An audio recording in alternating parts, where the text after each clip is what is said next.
Where is, oh,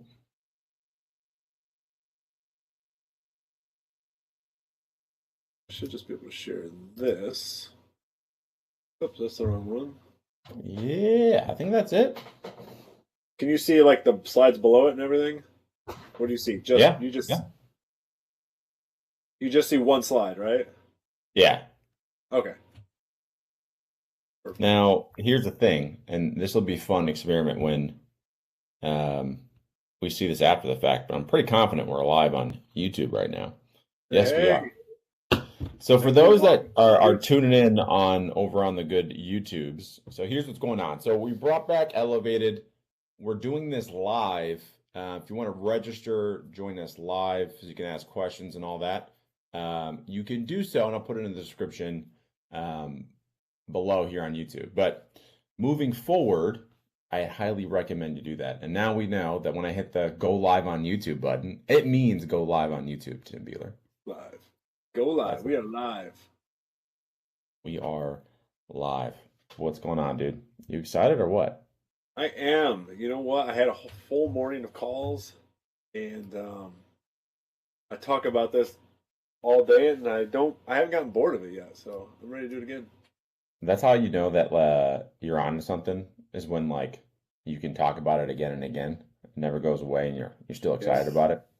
Yeah. And it's again, I think you'll probably get into it, I would imagine, right, during this, but is this idea that you have to, yeah, when you're building your business in general, you kind of need to plan for this. You gotta know what you could talk about forever. And I think that's one of the questions we used to ask like our clients, if I'm not mistaken. It was like, okay, what's the one thing that you would do for free? Yeah.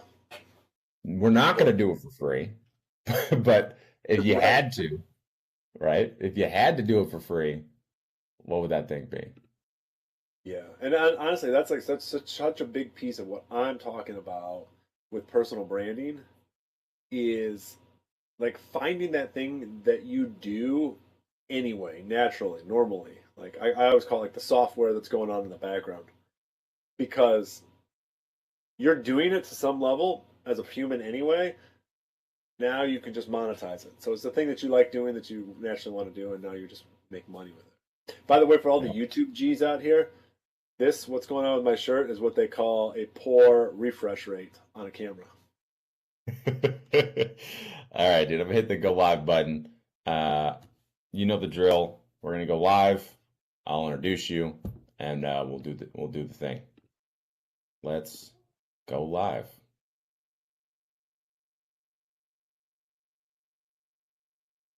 Welcome everybody that's tuning in live. Again, if you're watching this on the replay, make sure you sign up early so you can come in, ask questions. In my opinion, it's going to be the best thing. Here's the layout of the land. This is the Elevated Entrepreneur Live, where I'm bringing on some of my favorite small business owners, entrepreneurs, digital entrepreneurs, branding strategists, who obviously is our guest speaker today, who I'll get into in a second. But the whole concept is really simple. We are going to learn something together. Oftentimes, I'm going to be learning just as much as you as we're going through this. And afterwards, going to go Q&A style, almost like a regular podcast. But during that time, obviously, if you're watching live, like my boy Walt is, you'll be able to ask questions in the chat to get clarity on what you're trying to do with your business on whatever we're talking about. With that being said, I'm not going to take too much time setting this thing up. I want to introduce our co-host of this webinar today, my good friend Tim Beehler. So today, Tim Beehler is widely known, if you don't know him, as the brand Baron. He has many nicknames, but that one's my favorite. Tim is an expert in personal branding and positioning, helping countless entrepreneurs and business owners elevate their presence with their authority. It doesn't matter what field you're in, this is going to be one of the most important videos you watched today. With years of experience in marketing, brand strategy, Tim has a unique ability to uncover and amplify the core strengths of individuals, businesses, turning them into recognizable and trusted brands. Please welcome my amazing guest, Tim Beehler. And before he dives in, I want to extra little oomph on this is that I've been working with Tim. I've known Tim now for, I don't know, five years probably at this point, something like that. And honestly, every time I hear him speak, every single time I work with him, my brand gets more clear. Do I always listen to him the first time he tells me? Tim knows the answer is no to that, but eventually I come around and then I go, damn, I should have listened to Tim Beehler a lot sooner. Tim, without further ado, why don't you kick us off and teach us something? All right, thank you, Raylen. Yeah, man, I get excited to do this. I love working with you because you get what it takes to build a personal brand. You get what it takes to be an entrepreneur. Your brain thinks differently than I would say 99% of people out there, consultants, coaches, whatever. Like you can see all the angles and you know how to make them happen. So anyways, love doing this with you. Everybody that gets to work with you. You guys don't know this, Raylen was my sales coach first. That's how we started. And then we got hooked up doing this together. So it's been a great run. And obviously I have my own successful six-figure business now, and that's I don't know which way you are on these camera things, but that's largely in part to Raylen. Again, seeing all the angles. But before we get to the angles, before we get to offers and stuff like that, offers are great. They're needed. We got to have products. We got to have all this stuff. Everybody wants to make content and start getting going. But there's something else that we're going to do before that, step before that. So I'm going to take you through here a little bit about how to build your business better, the more personal approach to business growth. I think I see too many people neglecting this side of it. I'm going to go a little bit quickly today, but hopefully you'll be able to follow along. Okay, so we know what this is. Everybody on God's green earth or brown earth or snowy earth or wherever you are on earth knows what this is. This is on every corner in the world. McDonald's owns 42% of the fast food market. 42% of the fast food market, which is absolutely insane. Burger King owns 1.2%, if you want a little comparison there. McDonald's is worth 1.91 billion, Burger King about 7 billion. This is not a comparison of these two brands, but I'm going to show you what happens next. It took Burger King 20 years to open 300 locations. And to get to kind of where they are today. It took McDonald's 6 years to do that same thing, right? Which is probably why they have more market share. But there's another fast food brand out there that you probably don't know that has done more than both McDonald's and Burger King in a shorter amount of time. Welcome to Mr. Beast Burger, y'all. Mr. Beast Burger opened 300 locations in 24 hours. Now, if you remember back a few slides, it took Burger King 20 years to do that. It took McDonald's 6 years to do that. Mr. Beast Burger opened 300 locations in 24 hours. And in just 2 years of opening, they broke the record for the most burgers sold in one day. How did they do it? How did Mr. Beast Burger make $150 million in 2 years selling burgers? Yes, all that is correct information. Okay, so now I'm not going to tell you the answer to that. Next thing I'm going to say is that they did it the same way that Nike sold $6.6 billion worth of shoes in 2023 alone. Now here's a question. What is the number one shoe in the world? It is not Nike. It is the Nike Air Jordan. And that back half of that is extremely important. It's the Nike Air Jordan. And why is this the number one shoe brand in the world? Why is the Nike Air Jordan the number one shoe brand in the world? Because everybody wants to be like Mike. If you grew up in the 90s like me, a little bit of the 80s, you know this very well. Everybody wants to be like Mike. So Nike did something very smart. They took their business and they invested their name in another person. They associated with this person. They brought his likeness into it, his personality. They did something called influencer marketing. They did it very early on. Nike and Michael Jordan paired together. Now, as beautiful and wonderful as that sounds, it costs Nike roughly $256 million a year. Now, when you're selling $6.6 billion worth of shoes, that's a low number.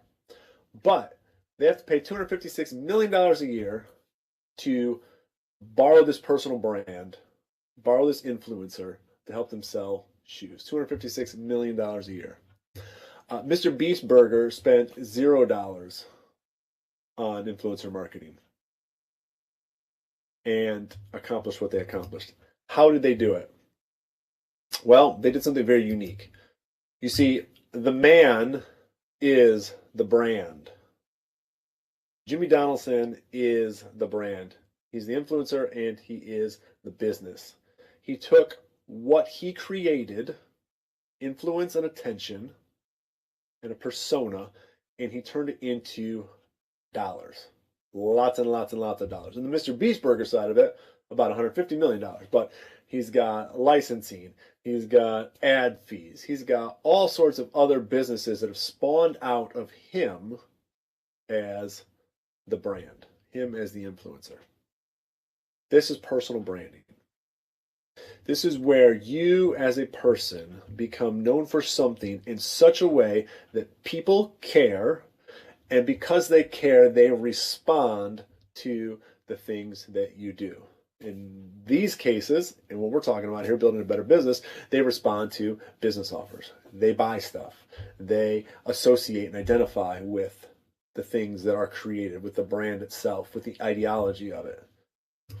Some of the biggest personal brands in the world today are people like Oprah, Gary Vee, Brene Brown, Elon Musk. When these people talk, the world moves. There's some other ones in here. Actually, one of my new favorite, well, not my new favorites, I've loved him for a long time, but really as a personal brand in the last 5 years, Ryan Reynolds has taken over the world. Yes. Literally taken over the world in terms of the United States, and now owning Wrexham AFC out in Wales. Literally taking over the world. So again, a person who's taking authority, influence, attention, and using it as leverage to build businesses. That's what personal branding is in the business space. All these people here have leveraged their attention for millions and billions of dollars. Elon Musk could say anything on X right now, and it would result in sales for Tesla or investments for SpaceX, or just, any number of things would happen when he says, I'm out of toilet paper. He would probably build an AI bot to come get it, and people would buy that AI bot to give them toilet paper, and it would just create a new industry. So that's the power of it. How do you do it? How do you do it? How do I do it? How does Raylen over here do it? There are 5 P's that really go with personal branding. Now, this is an overview, right? This is, in some ways, it's a simplification, but it's a structure, and the structure works. And if you begin with the structure, then you can actually transform the structure into strategy, which turns into action. That's what we're talking about here. So the 5 P's of personal branding: purpose, personality, point of view, position, and platform. I love alliteration.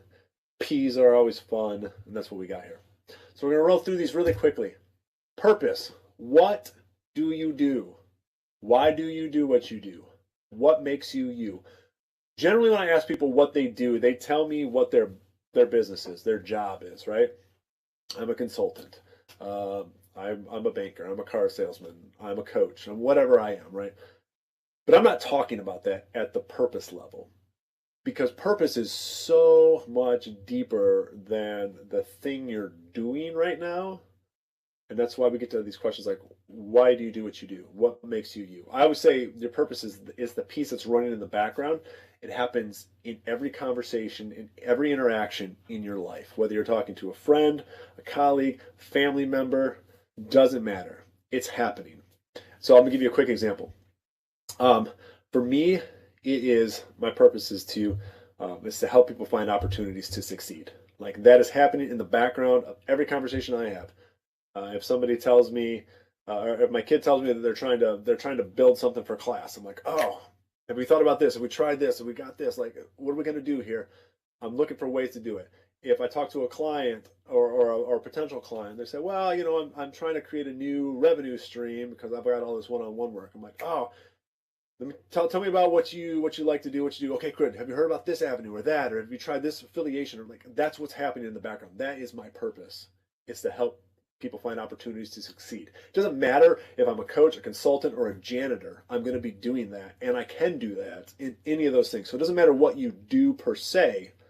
It's what you're doing while you do it. That's what your purpose is. So we start there, because once we understand that, that unlocks opportunities that we haven't even thought of before. The second one is personality. What are you like? What are you into? How do you want others to feel? Personality, again, is extremely overlooked, specifically in business branding, but in personal branding that is more focused on business, it's also forgotten about. Everybody plays this middle ground where they're politically correct and they're lukewarm and they're generic, and you can scroll LinkedIn and you can just see it all over the place, and you probably don't see it anymore because you scroll right by it, because there's no personality. There's nothing there to draw you in. Like, if you think about it, at the end of the day, why do you like the people that you like?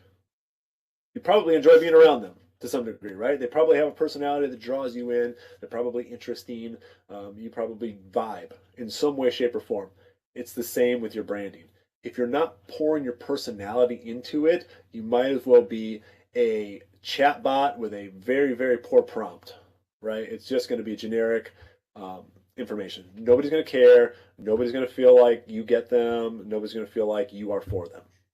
So dive into that personality piece of how can you apply that into everything that you are doing. A great example of this is Tesla, right? Raylen, you have a Tesla, and what was it when because the electric cars were so quiet, they made them put a backup beeper in it, right?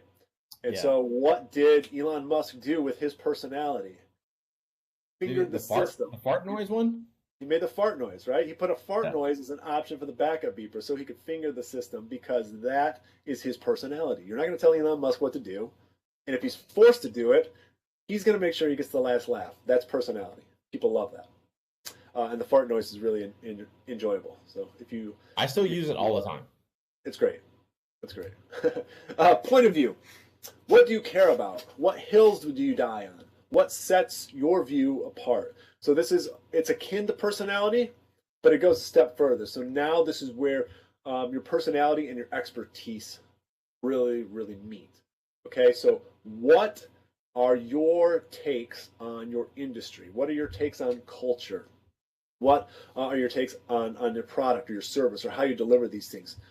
Values are a big part of this. But at the end of the day, people need to know what you stand for and what you stand against. And those, again, are big dividers, because so much of branding and sales and products, it's not about the product. It's not always about the offer.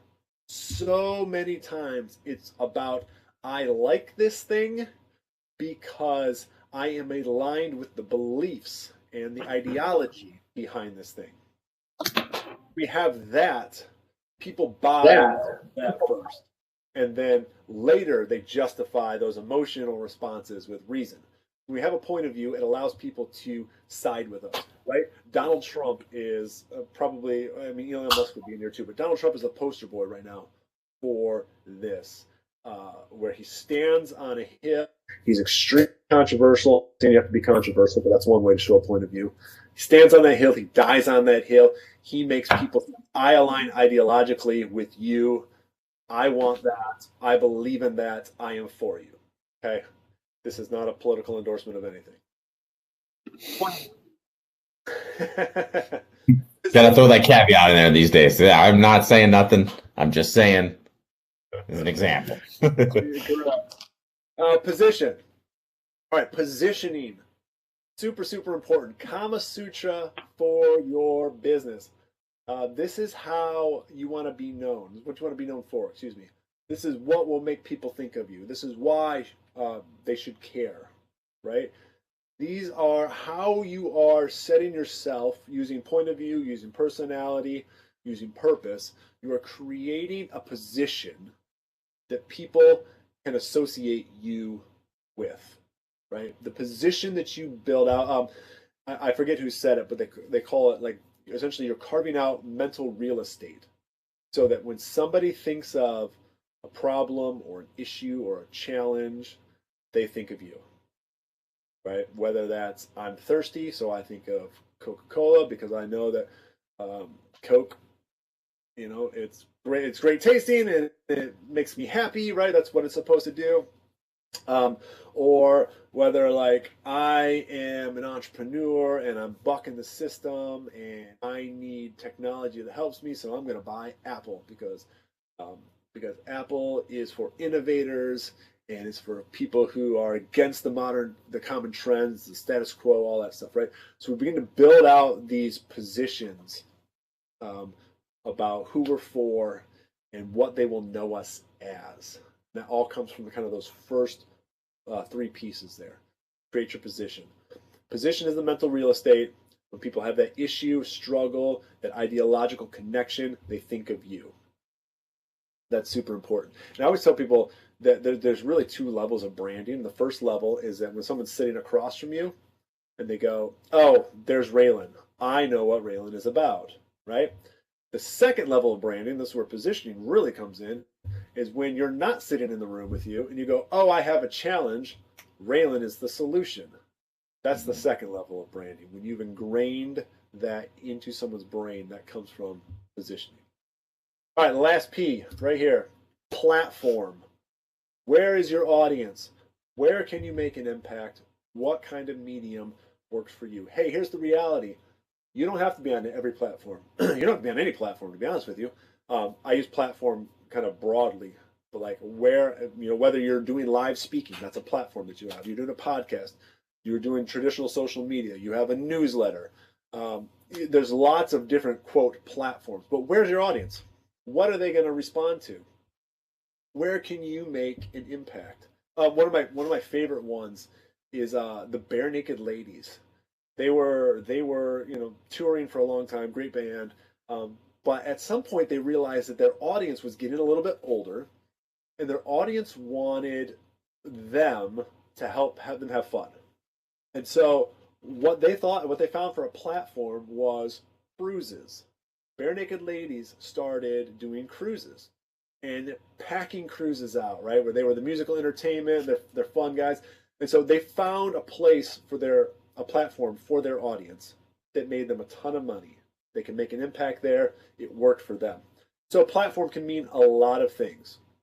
But where's your audience? Where can you make an impact? And what kind of medium works for you? Is it written? Are you talking? Are you on camera? You know, there's a lot of different ways to present your message. And so you need to understand all that stuff as well. Okay, deep breath. Let it out.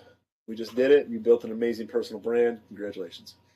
Let's talk about that for a second, though. You are known for something right now. Okay, so you all this stuff that we just talked about, to some degree, has already happened at one level or another. Probably, if you're like most people, it happened at a very, very low, unintentional level. But right now, you're known for something. You're known for being a coach. You're known for being a consultant, right? You're known for fixing people's tires, whatever you're known for. Here's the thing. You don't have any control over what you're known for. I don't have any control over what Raylen knows me as or associates with me or thinks about me. I don't have any control over that. I don't have any control over the people who see my social media content. I don't have any control over you right now that are listening to this. I have no control over what you know me for or what you think about with me. The fact that I exist and that people know me means they associate me with something, but I don't have control over that. Hammer that home. However, the big but in the room, I put it on here twice because that's how big your butt is. You can influence it. You can influence it. You cannot control it, but you can influence it. Becoming known for what you want to be known for intentionally requires something. It requires knowing what you want to be known for. First off, what do you want to be known for? What do you want to be known as? Right, we talk about this in the purpose level. We talk about that in the positioning level. What do you want to be known as? And the second thing is having a plan for doing the right things to get you known for that. I had a client call this morning. We just did her strategy, or we did her brand core build out. And now we got all of that. We got her purpose, we got her mission, her vision, her values, her personality, all these pieces to the pie. And then we got to the stage of, this is it. this is what we want to be known for. Now, how are we going to do that? What things are we going to do in order to get people to know us for this, right? That involves a little bit of platform, but it also involves things like collaborations and network and products and offers and all this stuff that goes with it. And that's level 2, but you cannot do level 2 effectively. And that's where most businesses are. They're at level 2. They're trying to sell a product. They're trying to scale. They're trying to do all these pieces that bring revenue, which you should do as a business. I'm told that's a good idea.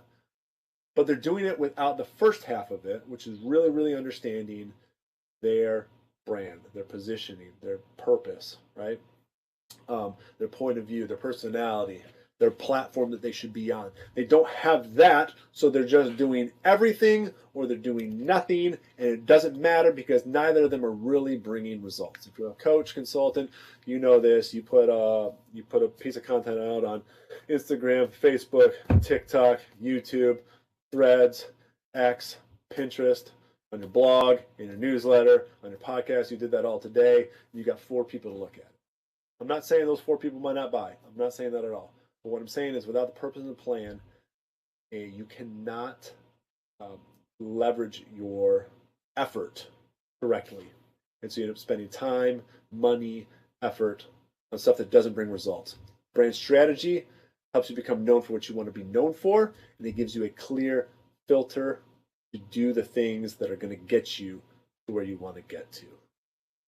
That's personal branding and brand strategy in an extremely small nutshell, but it's doable. And if you start with just these things we talked about today, like if you're going to go home right now, or if you're home right now, which maybe you are, maybe not, and you did purpose, did personality, a point of view, position, platform, if you just wrote those things out and you were super, super intentional and you let one inform the other one, they weren't just built in a vacuum, you let them inform each other, be significantly.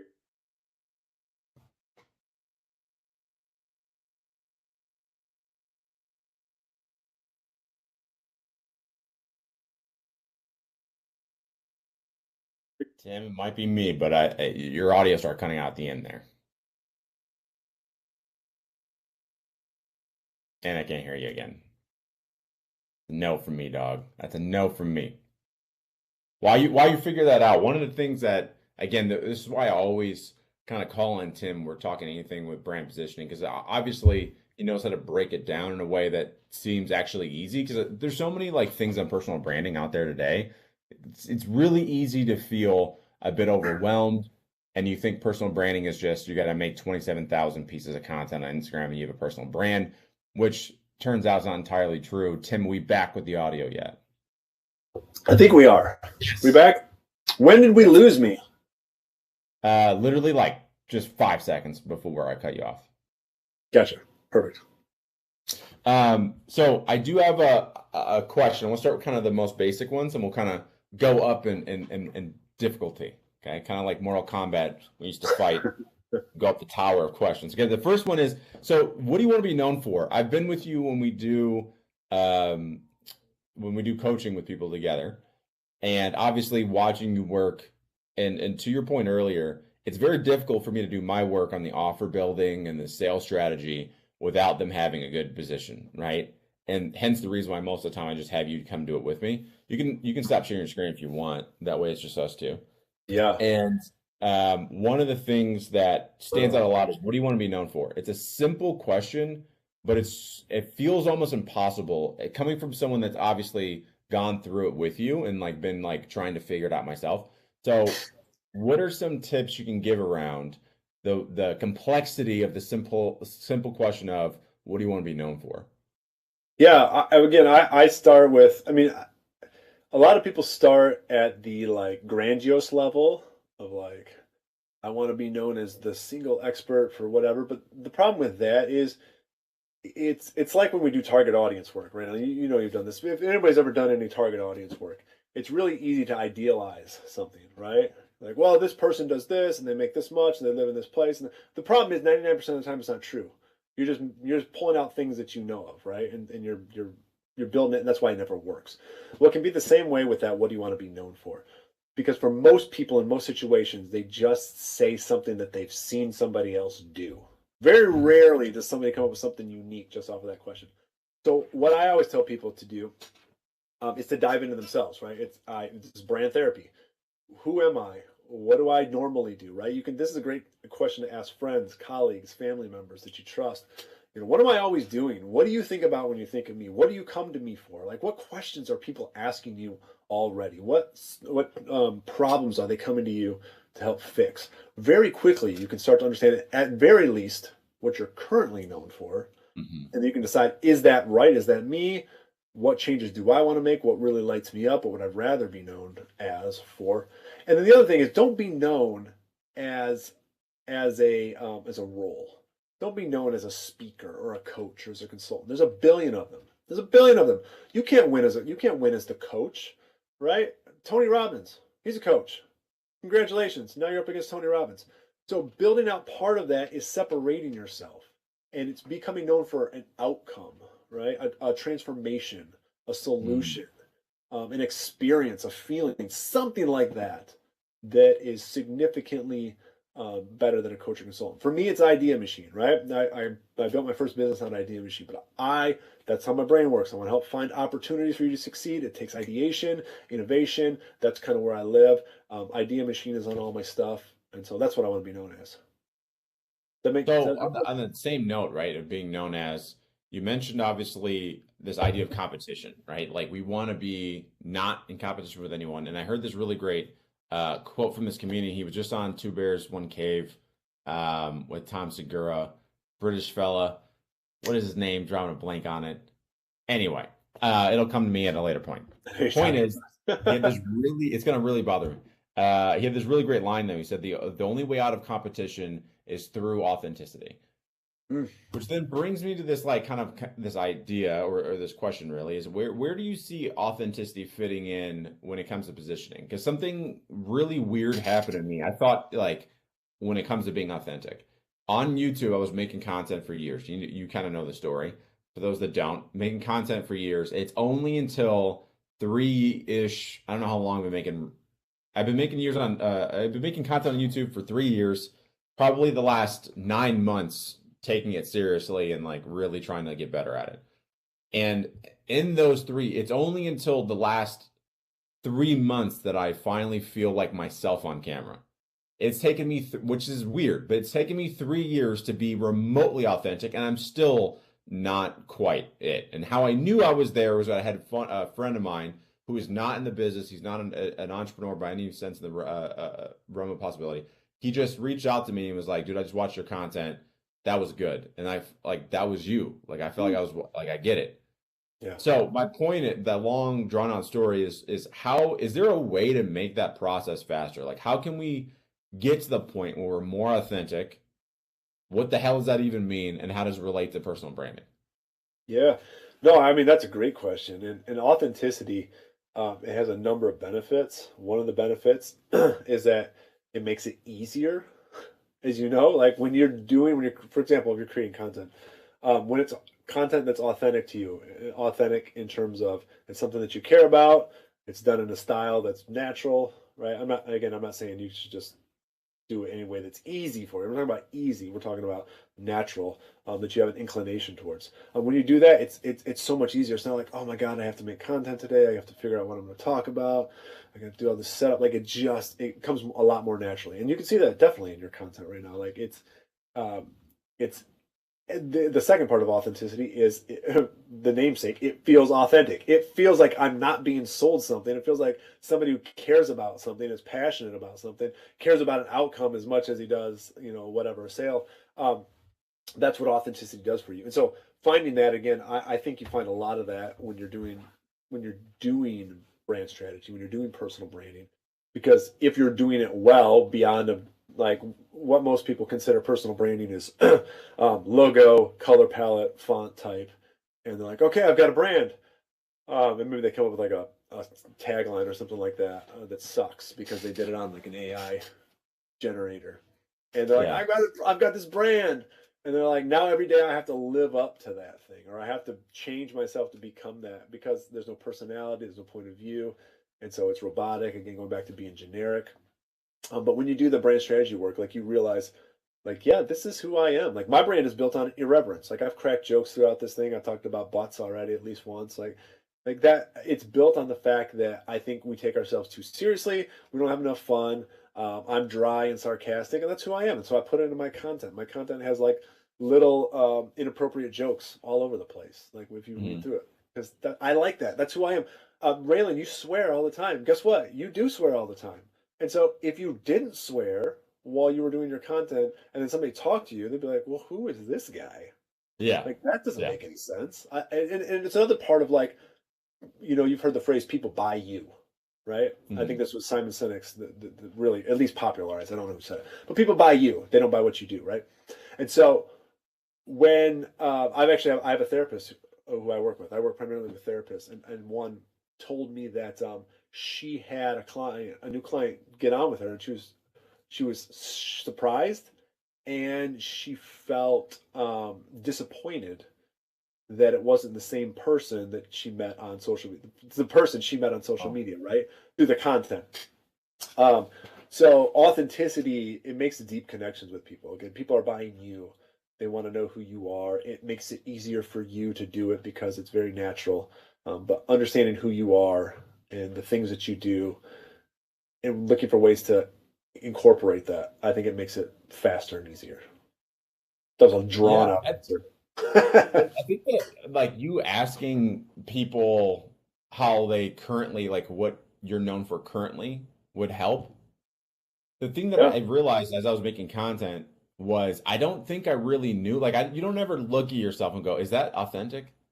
Is that how I talk? Like you don't yeah, know right. until you do it for a while. And it was only until I started making myself watch my own content because I started hiring out the editing. Or I'm sorry, I took back control of the editing and started editing my own content. And part of the reason I did that was so that way I could really understand, okay, how much is this the editor's fault versus my fault? Like how bad do I suck? And as I was like watching it, I was like, fuck, I don't think I sound like this. Like this doesn't feel right. Like it feels forced. Yeah. I'm almost yelling for no reason. Like I'm just like not in the right state of mind, I could tell. And some of the stuff I was talking about wasn't interesting. And like one of the things too that I realized, and I'm not the only one, I had another buddy of mine who's going through something similar, where I also realized by watching my own content, I had this epiphany that I wasn't enjoying what I was talking about, Mm, which then led me to go, I don't have the right offer. yeah. Like I'm not doing the right thing because I don't want to talk about this forever. And you and I, before we hit the record button, we're talking about this, the importance of bleeding a little bit into offer building, how important personal branding is to figure out what do you want to be known for, slash, what could you do forever? Like what Yeah. would be the thing that you could just talk about forever? Talk to me a little bit more about that because recently it's come up again and again. And you know me, every 2 days I have a new offer. So it's like, but it all ties to the same thing. So it kind of fits. So walk me through a little bit of your thoughts on that, like the importance of, once again, making sure what you want to be known for, the thing you could do forever for free, how that all bleeds together into the business side. Yeah. No, I think you said something so important. Like you didn't enjoy your own content. Like watching it, you weren't interested in it. Like it wasn't something you wanted to do. You and and I think that's so critical. Like to enjoy what you're doing, um, beyond the money that it makes or doesn't make. Um, it to me is the key because that's what's going to keep you going really, really long term. Like that's what's going to allow you to push through. And that's what's gonna make it. The more you do what you love doing, like you can go to the. You did a review of Rick Rubin's book, right? Mhm. And and part of it for him was, he talks about like he's like, I don't have any skill in this. I don't have any technical abilities. Like I don't have any of that stuff. But I believe in what I do, and I love it to death, and I love the craft of it to death. Like just I Mhm. love it, and because of that he was able to build an extremely successful business just on his passion, basically, Yeah. alone. And that stuff wins out. Like there's a guy I follow named Nathan W. Pyle. He's an artist, and he created a comic called Strange Planet, and it's a look at what humans do, but instead of it being humans, they're all aliens, and it's like explained through alien lens, like just like the normal stuff we do in our lives, like the little things that we don't even notice, like being passive aggressive, right? But explained in aliens, and they're always talking it out, and he loves it. Like he doesn't care if anybody else likes it, and so he pours himself into it. Because of that, he's got like I don't know, like 1.7 million followers on Instagram. He sells comic books. He sells merch with the stuff in it. He's got a licensing deal now. He's got they turned it into a show on Apple Plus. Like, I mean, he just loves it. He loves his thing so much that it makes other people love it. You know what I mean? Like, so loving what you do and caring about it and putting that care and then the authenticity piece, uh, other people catch it. Like at the end of the day, it really is a people game. It's a person game, and the more you love what you do, and I think that's part of why Gary Vee is so infectious. He certainly has a perspective and a point of view that a lot of people don't have. But at the end of the day, he loves what he does. He loves it to death. It just revs him up in the morning, and people are just drawn to it. And I think it's really important. There's like with Gary Vee in particular, there's like nuance to the whole, yeah, make content till you can't anymore. Like do like 3 pieces of content a day. Like he's right probably in that if you did that, eventually something's gonna hit and it'll work. Just outwork everybody else. But the part that like is left out of it, which I mean it's not his job to do, but is that the reason why he could do that is to your point, he loves what he's talking about. So if you like absolutely can't stand what you do or you're not that passionate about it, making that much content, you will eventually burn out. You say Like, that. and I think burnout is more than just the effort. It's like, how can I put it in position? And this is also why, like, I wanted to hear your thoughts on this too. But this is why I've been moving my content to more of the educational vlog content that I'm deemed it. I don't think that's a term yet, but it's this idea of like the Casey Neistat vlog style. Like, I like that style. I Mhm. hate thought leadership style content. I don't watch it, but yet I make it. Didn't make sense. So then Yeah. it became this thing of like, well, maybe I'll just make it like behind the scenes more than anything, just follow the journey. I enjoy that way more. Now, here's the funny part because there's a lot of like language is important, right? And you said something like, okay, it's not going to be easy. It's like simple but not easy. And Yeah. what's interesting is the vlog thing takes more effort for me to do than my thought leadership. I could literally just put a camera right here, start talking, and nail it, and then be done. The vlog style takes more effort for me to do, but somehow it's easier. And because it's easier, I want to do that more often. Now, it now becomes a discipline of like I don't know if it was the last one, maybe 2 videos ago. I went back to thought leadership style, but after I got it filmed and edited, I was like, I copped out a little bit there. Like I could have done more with it, but like I was rushing and whatever else. So I think in the future, and this is the part that I was curious on your part, is like, do you feel like with AI, because we've mentioned that a couple times, right?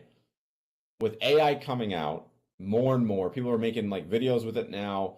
Do you feel like the importance of the personal branding, is gonna like skyrocket from there? Why do I keep getting these thumbs up? Where is this coming from? Someone's liking you. Someone likes you, man. They're just liking it. Do you feel like do you feel like because of AI, personal branding is gonna be even more important now? Because I remember at this like conference I went to, or this training I went to, there was this conversation of like, yeah, AI can make music, but in 10, 20 years, it's gonna be fascinating when somebody can actually play guitar. Like Yeah. that's gonna be even more interesting to us. So I would imagine someone who's actually authentic in them, and you could tell it's not AI, is going to become that much more interesting. Yeah. Yeah, I think the Dale Carnegie no like trust factor, I think that's gonna be amplified in the days of AI. I don't think AI is going anywhere. I don't think AI is even bad. I think it's great for processes. I think it's great for admin. I think it's great for ideation. Like it's got so many applications across the board. Um, so I don't think it's bad, but I think at the end of the day, again, that no like trust factor is gonna amplify. And when people know that they can trust you, they know that you're real and they can trust you. Um, I think that that is going to have a dramatic impact on business bottom lines. And I think, again, that's part of why, even if you have a big corporation, like having a face in front of it. Again, we mentioned Elon Musk now multiple times, Steve Jobs, right? These people who had extremely large corporations, but they were the face of it because it was something that people could trust and they could know. And that's going to be that's already come into question significantly, right? YouTube has a button you can check on it that says, "Is there any AI content in this video?" Right? Is there a person represented that's not actually there? People care about that. They do care about that. They want to know uh, that the content they're interacting with is either a human or it was made by a machine because that influences how they interact with it. And so, um, yeah, I the more that you can dive into this, the more human you can make it at this moment, I think is going to help you position and differentiate in ways that a lot of people aren't thinking about right now. They're just thinking about how can I make more content with AI, not how can I make more connections with AI, right? Not how can I actually impact more people or impact people better or differently with this. Yeah, again, I just recently started using ChatGPT more often, right? And I will say to your point, the ideation part of it, and because it can remember things now, so it remembers your brand voice and all that, it makes things way faster on the stuff that I hate doing, like not so much on the editing process even or anything else. It's really just like, hey, take the transcript, make me a YouTube description because I hate that part. Like Yeah, there's yeah, parts of the process that I just don't want to do. 100. And this goes back to what you said earlier, and I think it's really important. I wanted to touch on it. Like you talked about burnout. I don't think burnout has. I think it has a little bit to do with how much work you're doing, right? It got a little bit, but at the end of the day, I think it's significantly more about whether or not you find the work that you're doing meaningful. If you don't Mm. find it meaningful, you will burn out. It's super fast. If you find it meaningful, you can work and work and work and work. And that's why these people that you see just out there grinding, they're not actually grinding. They love it so much because they found something that's authentic to them. It has meaning to them. And so because of that, they can keep working. They keep working. And then they can use AI for the crap that they hate, right? Let Yeah. AI build out the back end of my business so that I can do the thing that I love, which is investing in people, investing in products, whatever the thing is, right? Um, yeah, I believe in that wholeheartedly. Is there any person or business that you're like, don't even bother doing a personal brand? Have you ever come across anybody that you're like, you don't need a personal brand, don't worry about it? I mean, I've said that, but not because I believed it, because they're unwilling. And I said, fine, don't do it. Let's see Yeah. what happens. No, I mean, there might be a situation where you're like, maybe you're an entrepreneur and you're looking to sell as fast as possible, Hmm. and where it might hurt the sale because it's so attached to you that selling it to somebody else, if they don't pay you licensing for you to be the front of it later, like that might hurt you or something. But there's probably very few reasons not to have a personal brand. Even if you're not, you don't have to be the CEO of a company, by the way, to have a personal brand for your business, right? So Yeah. most of you are your own owners, but you can encourage your employees to have a personal brand for your business that helps your business. So personal branding is really just about connecting with people around really an idea or a concept. Um, and you can do that in lots and lots of ways. So there are very, very few instances where I think you should not have one. Um, Yeah, even in the situation where like 'cause Alex Ramosi obviously had a personal brand and he sold this company, right? And he had a bit of a personal brand before, but to your point, they actually did it came with the sale of like, well, just still make content for us for like X amount of time. yeah, Like obviously I don't know the exact specifics to the contract, but it actually helped them a little bit more even yeah, too. good leverage. Obviously, we'll see what happens to I think the company's called Gym Launch after the fact. Hmm. If it still continues to be super successful. But the other kind of thing with personal branding and even if you want to sell is that just recently changed, I think it's hopefully it'll go live like end of this week or so. But I changed everything from Elevated Coach Academy to Raylan Davis. And then I just have three ways I can help you. And here are one of the two ways, right? And then just doing it that way because I realized, yeah, the companies and the things that I build will change. But like me, myself, and what I'm interested in and what I'm fascinated by won't. Like my love for helping small businesses, I don't think it's not like tomorrow I'm gonna wake up and not want to do that anymore. So in the meantime, I'm like, I just might as well just keep it underneath there. And then the the 3 ways I can help you, I just change those out. But like the Yeah. other parts that, and then even too, could sell those individual things, right? Yep. Like, and I still have Raylan Davis. Absolutely. Absolutely. You know, I tell people all the time. So the brand core that we do is purpose, vision, mission, right? Purpose will probably never change unless you have some dramatic life altering event, like your purpose, and not in the mystical, like you were endowed with this purpose. Like, it's what you're interested in, it's what you care about. It'll probably not change at some level. Your vision is kind of like what you want that purpose to bring about in the world. And that Mhm. might change a little bit, but it's not going to change probably drastically. But your mission is how you're doing that right now. Right? Your mission is like, what things am I doing right now with my purpose to bring about that vision? And that changes. That can change frequently. You know, that can change every year. And so, very, very similar to what you're saying. Like your brand does develop, it does evolve a little bit, but generally it does not evolve at the purpose level, Yeah. or even that much at the vision level. But you might be doing it differently today. You know, you might be a different way of enacting of helping small businesses, right? Today you might be building offers. Tomorrow you might be doing social media, right? Like there's lots of ways to help small businesses, and you can tap into those kind of different missions for that. Last question for you before we wrap out. Wrap up. This has been great, as usual, Mr. Tim Beehler. So obviously, I'm going to put in the description of the YouTube channel, and as well as people that are watching this replay will be able to see the offer. But your offer that we have in there is a whopping 2 grand, and there's going to be people that look at this and go, "Why in the world am I paying 2 grand for personal branding?" Like, walk me through the reason investing that much money into a personal brand makes sense. Yeah, absolutely. I'm going to give you a case study. Like again, I just was working with a client today, and originally she started with personal branding because she's like, I hate social media. I know it's important, and I want to figure out what my brand is so that I can have somebody else do my social media. Right. So she wanted to basically just lose money on top of money, on top of money, on top of money, paying a social media manager to make content for her that wasn't going to do anything. Um, But through the personal branding, what we figured out is she hates social media with a passion. She doesn't really want to be part of it, but she's phenomenal at talking and networking.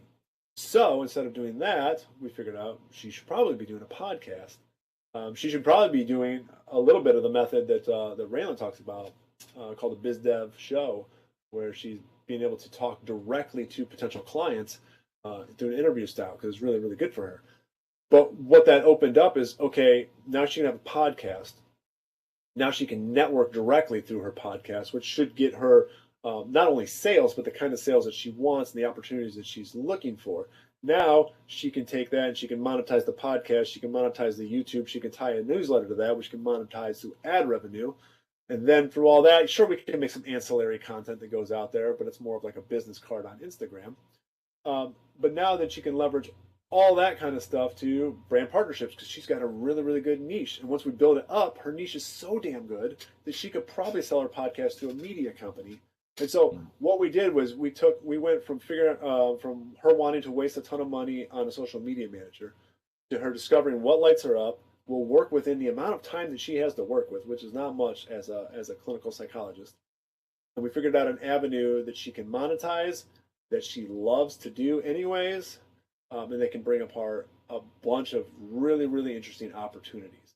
We didn't get to that just because I was like, hey, these are all fun ideas that you've never thought of. It was, no, this is who you are. You're trying to do all this stuff, which is why you hate doing what you're doing. This is why your business is stalling.